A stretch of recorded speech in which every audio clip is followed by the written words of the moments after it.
নমস্কার।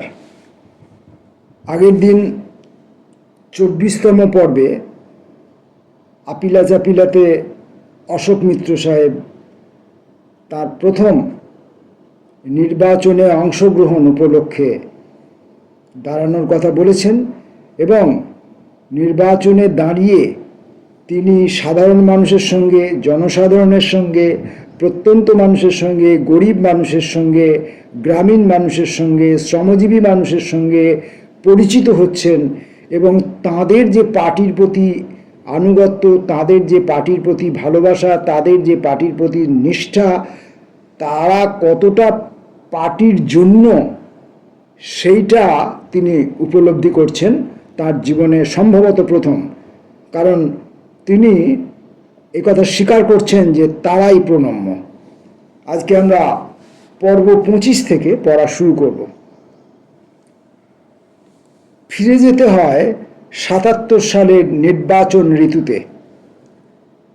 জরুরি অবস্থার কেলেঙ্কারি হেতু কংগ্রেসের অনেকটাই গুটোনো অবস্থা, কিন্তু জনতা দলের রমরমা, কেন্দ্রে তাদের সরকার, প্রফুল্ল সেন মশাইরা এতটাই আত্মবিশ্বাসী যে বিধানসভা নির্বাচনে 48% আসনও বামফ্রন্টকে ছেড়ে দিতে রাজি নয়। অর্ধেকের বেশি আসন তারা পাচ্ছেন, তাতেও তাদের পোষাচ্ছে না। তারা মনে করছেন সমস্ত আসনটাতেই আমরা পশ্চিমবাংলায় দাঁড়াবো। তবে প্রচারে নেমে সাধারণ মানুষের প্রতিক্রিয়া লক্ষ্য করে আমরা প্রায় নিঃসন্দেহ হয়েছিলাম নির্বাচনে বামফ্রন্টই জয়ী হবে। ভোট শেষ হওয়ার পরও দুশ্চিন্তার লেশমাত্র নেই আমাদের, অথচ 3 মাস আগে অবস্থা পুরোপুরি অন্যরকম ছিল। এখন মনে পড়লে হাসিই পায়। লোকসভা নির্বাচনের ভোট পর্ব শেষ, 2 দিন বাদে ভোট গোনা হবে। ডায়মন্ড হারবার কেন্দ্রের ভোট বাক্সগুলি হেস্টিংস হাউসে রাখা আছে। জ্যোতির্ময় বসুর নায়কত্বে আমরা কজন ওখানে রাত 1টা অথবা 2টো নৈশ প্রহরা দিচ্ছি, ইন্দিরা গান্ধীর দল যাতে কোনো ফষ্টি নষ্টি না করতে পারে। বিধানসভা নির্বাচনে ভোটের ফলাফল আমাদের প্রতিপক্ষ দলগুলিকে হতভম্ব করে দিল। জনতা দল ও কংগ্রেস উভয়ই 20-25 করে আসন পেল। সোশ্যালিস্ট ইমিউনিটি সেন্টার 3টি, মুসলিম লীগ ও গোর্খা লীগ 1টি করে, রাজ্যময় বাকি সমস্ত আসন বামফ্রন্টের দখলে। জনতা দলের গরীয়সী নেতারা যে হিসেবে কত ভুল করেছিলেন তা নিয়ে তারা আশ্চর্য হয়েছিলেন কিনা জানি না, আমরা অন্তত হইনি। নির্বাচনী প্রচার শুরু হতেই পারে পার্টি ও বামফ্রন্টের পক্ষে যেন সমর্থনের ঢল নামল। বোঝা গেল একটা মস্ত পরিবর্তন ঘটাতে পশ্চিমবাংলার মানুষ তৈরি। সন্ধ্যাকালীন সভাগুলিতে অকল্পনীয় ভিড়। কোনো সভায় বক্তৃতা করেছি, হঠাৎ সমবেত শ্রোতাদের মধ্য থেকে কেউ চেঁচিয়ে বললেন, 2 দিন আগে হাজরা পার্কের ওই মিটিংয়ে যা বলেছিলাম তা যেন এখানে আরেকবার বলি, যেন তারাই ঠিক করে দেবেন কি বলবো। মুখে মুখে আগে থেকেই জল্পনা চলছিল বামফ্রন্ট ও মার্ক্সবাদী কমিউনিস্ট পার্টি জিতলে জ্যোতি বসু তো মুখ্যমন্ত্রী হবেনি, সেই সঙ্গে অশোক মিত্র অর্থমন্ত্রী। জ্যোতিবাবু এর কাছাকাছি সময়েই কৌতুক করে আমাকে বলেছিলেন, আমার পোর্টফোলিও তো জনগণ ঠিক করে দিল। নিয়ম শৃঙ্খলায় বাধা মার্ক্সবাদী কমিউনিস্ট পার্টি মন্ত্রিসভার তালিকা মঞ্জুর করার অধিকার পলিট ব্যুরোর, সুতরাং আগে থেকে না প্রমোদবাবু না জ্যোতিবাবু আমাকে কিছু জানালেন।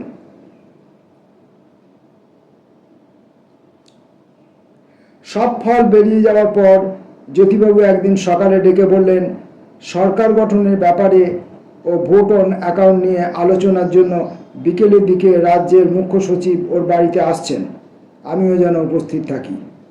গেলাম। মুখ্য সচিবকে অনেকদিন ধরে চিনি, ঢাকা বিশ্ববিদ্যালয়ের রসায়ন বিভাগে কৃতি ছাত্র ছিলেন, যদিও আমার চেয়ে বয়সে অনেকটাই বড়। জ্যোতিবাবু বরাবর কম কথার মানুষ। শপথ গ্রহণের আয়োজন সম্পর্কে 1-2টি বিষয় আলোচনার পর মুখ্য সচিবকে বললেন, শপথ নেওয়ার সঙ্গে সঙ্গেই তো বিধানসভা ডেকে ভোট অন অ্যাকাউন্ট বাজেট পেশ করতে হবে। খুব সম্ভব ডক্টর মিত্রকে আমাদের অর্থমন্ত্রী মনোনীত করা হবে। আপনি বাজেটের বিশদ ব্যাপারগুলি ওর সঙ্গে আলোচনা করে নেবেন। রাজ্য প্রশাসনে আমার হাতেখড়ি ঘটল। দুদিন বাদে শপথ গ্রহণ অনুষ্ঠান। তারিখটি 21শে জুন। রাজভবনের প্রাঙ্গণে মস্ত সামিয়ানা খাটানো। তাহলেও মাত্র কয়েকশো জনের জায়গা করা সম্ভব হলো তার তলদেশে। বাইরে জনতার বাঁধ ভাঙা জোয়ার, 144 দ্বারা উধাও। রাজভবনের উত্তর ও পূর্ব দ্বার থেকে শুরু করে কাউন্সিল হাউস স্ট্রিট ধরে বিভাগী বাগ, রাইটার্স বিল্ডিং পর্যন্ত উদ্দাম মানুষের ভিড়। আমার বাড়ির লোকেরা আলাদা করে গেলেন। আমি জ্যোতিবাবুর সঙ্গে তার হিন্দুস্তান পার্কের বাড়ি থেকে। ওই তারিখে মাত্র 5 জন মন্ত্রী শপথ বাক্য মন্ত্রগুপ্তি উচ্চারণ করলেন। মার্ক্সবাদী কমিউনিস্ট পার্টি থেকে জ্যোতি বসু, কৃষ্ণপদ ঘোষ ও আমি, ফরওয়ার্ড ব্লকের কানাইলাল ভট্টাচার্য, আরএসপির যতীন চক্রবর্তী।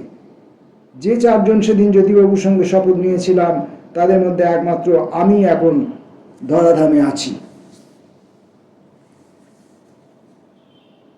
প্রায় পরমোৎসব অনুষ্ঠান। গাম্ভীর্য ছাপিয়ে স্নেহাংশুবাবুর কলোচ্ছ্বাস। ভদ্রলোক নিজের জন্য নির্দিষ্ট আসনে থোড়ায় বসেছেন। উঠে দাঁড়িয়ে একবার এদিক ওদিক যাচ্ছেন, একবার ওদিকে হাস্য বিদ্রুপ মস্করার বিনিময় ওর সঙ্গে। আমরা 5 জন রাজ্যপালের সঙ্গে মঞ্চে সমাসীন। রাজ্যপাল অ্যান্টনি ডায়াস আমার পুরনো পরিচিত। যখন কৃষিপণ্য মূল্য কমিশনের সভাপতি ছিলাম, উনি তখন কেন্দ্রীয় সরকারের খাদ্য সচিব। যথেষ্ট হৃদ্যতার সম্পর্ক ছিল। মঞ্চের সামনে বাঁ দিকে গণ্যমান্য বিশিষ্ট ব্যক্তিরা বসে। শান্তশিষ্ট অজয় মুখোপাধ্যায় গেরুয়া রঙের পাঞ্জাবি পরনে অতি নিরীহ ভঙ্গিতে বসে আছেন। হঠাৎ নাটকীয়তার সঙ্গে খাঁটি বিলিতি স্যুটটাই ভূষিত হয়ে হাতে ওয়াকিং স্টিক নিয়ে অন্য এক প্রাক্তন মুখ্যমন্ত্রীর আবির্ভাব। যেন তিনি নির্বাচনে জিতেছেন। সোজা মঞ্চে উঠে এলেন, জ্যোতিবাবুর সঙ্গে একটু হাসি ঠাট্টা করলেন। তারপর একটু উঁচু গলায়, হিয়ার ইজ অশোক মিত্র।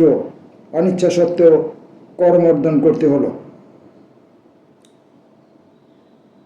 শপথ গ্রহণ ও চা চক্র অনুষ্ঠানান্তে কাতারে কাতারে মানুষ জ্যোতিবাবুর গাড়ি ছেপে ধরে। ওরকম স্বতঃস্ফূর্ত আনন্দের ব্যঞ্জনা ক্বচিৎ দেখা যায়। মুখ্যমন্ত্রীকে জনতা প্রায় শোভাযাত্রা করে রাইটার্স বিল্ডিংয়ে পৌঁছে দিল। ভিড়ের প্রকোপে অনেকেই বিচ্ছিন্ন। কিছু পরে কার যেন গাড়ি চেপে বিমান বসু ও আমি মহাকরণে পৌঁছলাম। জ্যোতিবাবু দোতলার অলিন্দ থেকে জড়ো হওয়া সরকারি কর্মচারী ও জনতার উদ্দেশ্যে ভাষণরত। আমরা জনতার নির্বাচিত সরকার। জনতার অনুশাসন অনুসারে এই সরকার চলবে। রাইটার্স বিল্ডিংয়ে বসে নয়, জনতার সঙ্গে মিশে গিয়ে জনতার নির্দেশে, জনতার প্রেরণায় এই সরকারের প্রতিটি সিদ্ধান্ত নিরূপিত হবে। মুখ্য সচিব মন্ত্রীদের স্ব ঘর দেখিয়ে দিলেন।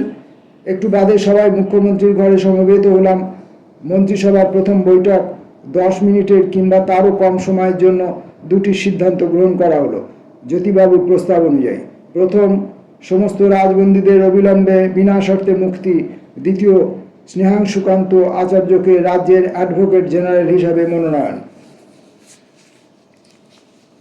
মুখ্যমন্ত্রীর ঘর থেকে নিষ্ক্রান্ত হয়ে করিডোরে বেরিয়ে দেখি জনকল্লোল রাইটার্স বিল্ডিংয়ে দোতলা পর্যন্ত পৌঁছেছে। অসংখ্য অগণিত মানুষ।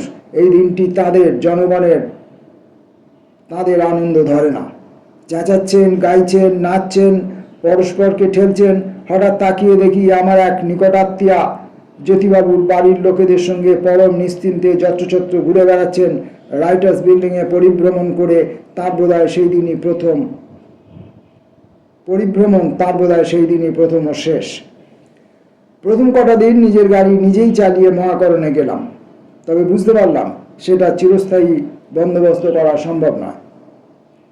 সরকারের গাড়ি বরাদ্দ আছে, চালক বরাদ্দ আছে, নিয়ম ভাঙতে গেলে হরেক রকম সমস্যা। সুতরাং রণে ভঙ্গ দিতে হলো। সপ্তাহখানেক বাদে বাকি মন্ত্রীরা শপথ গ্রহণ করলেন। তার আগে বিধানসভার অস্থায়ী অধ্যক্ষ হিসাবে বিনয় কৃষ্ণ চৌধুরী সদস্যদের শপথ বাক্য পাঠ করালেন। বিধানসভার প্রথম অধিবেশনের সঙ্গে সঙ্গে বসল। মাস শেষ হবার আগে ভোট অন অ্যাকাউন্ট মঞ্জুর করিয়ে নেওয়ার তাড়া। সৈয়দ মনসুর হবিবুল্লাহ সর্বসম্মতিক্রমে অধ্যক্ষ নির্বাচিত হলেন। বামফ্রন্টের সদস্যরা বিধানসভা কক্ষের 3 কুল ছাপিয়ে ক্ষীণাবয়ব জনগোষ্ঠী, অধিকতর ক্ষীণাবয়ব কংগ্রেস দল। কংগ্রেসের হয়ে বর্ধমান জেলার ভাতার থেকে কোনো ক্রমে প্রাক্তন মন্ত্রী ভোলানাথ সেন জিতে এসেছেন। তিনি প্রবেশ করা মাত্র বামফ্রন্টের আসনগুলি থেকে চিৎকৃত উল্লাস, ভোলা বাবা পার করেগা। এই সম্ভাষণ ভোলাবাবু অবশ্য খুশি মনেই নিয়েছিলেন সেদিন। বামফ্রন্টের সেই প্রথম মন্ত্রিসভায় উল্লেখনীয় বেশ কয়েকজন ছিলেন, তবে অন্য শরিক দলের মন্ত্রীদের মধ্যে অনেকেই একটি বিশেষ সমস্যায় ভুগতেন। তারা মনে মনে জানতেন তাদের মন্ত্রিত্ব প্রধানত মার্ক্সবাদী কমিউনিস্ট দলের দ্রুত প্রভাব বিস্তারের ফলে, অথচ তা স্বীকার করতে তাদের অস্বচ্ছন্দ। তাদের কারো কারো গলা চুলকে ঝগড়া বাঁধাবার প্রবণতা নিজেদের দুর্বলতা ঢাকার জন্য। কিন্তু অতি অমায়িক ছিলেন ফরওয়ার্ড ব্লকের উচ্চ শিক্ষামন্ত্রী শম্ভুচরণ ঘোষ। আস্তে আস্তে কথা বলতেন, স্মিত হাসির সঙ্গে। কোনোদিন আমার সঙ্গে বাচনিক সংঘাত পর্যন্ত ঘটেনি। সমপরিমাণ শ্রদ্ধা পোষণ করে এসেছি স্বাস্থ্যমন্ত্রী বিপ্লবী সমাজতান্ত্রিক দলের ননী ভট্টাচার্য সম্পর্কেও।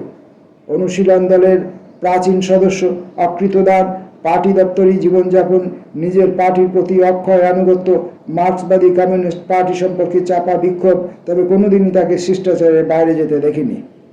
অন্য দলের মন্ত্রীদের মধ্যে ছিলেন সিপিআইয়ের সুধীন কুমার। কফি হাউসে একসঙ্গে প্রচুর আড্ডা দিয়েছি একসময়।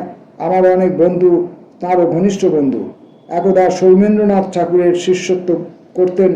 অতি শৌখিন মানুষ, সঙ্গীত, সাহিত্য, ক্রীড়াতে প্রবল আগ্রহ। ওর সঙ্গে আলাপচারী হয়ে সুখ পাওয়া যেত।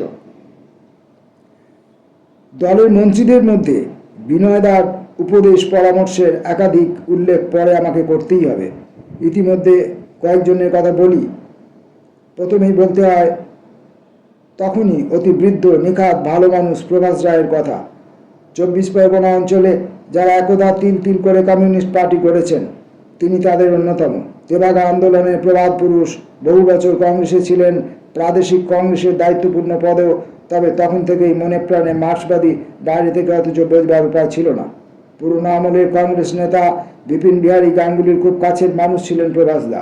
প্রায় বলতেন, পোশাকিভাবে যেদিন কংগ্রেস দল ত্যাগ করে প্রকাশ্যে কমিউনিস্ট পার্টিতে যোগ দিলেন, ওকে জড়িয়ে ধরে বিপিন গাঙ্গুলি নাকি কেঁদে আক্ষেপ করেছিলেন, ওরে তোরা যদি সবাই চলে গেলি, আমাকে সঙ্গে নিলি না কেন? সবচেয়ে বেশি সৌহার্দ্য ছিল বন ও পর্যটন মন্ত্রী পরিমল মিত্রের সঙ্গে। পার্টির প্রতি আনুগত্য ছাড়া বহির্বিচারে তাঁর সঙ্গে আমার কোনোই মিল ছিল না।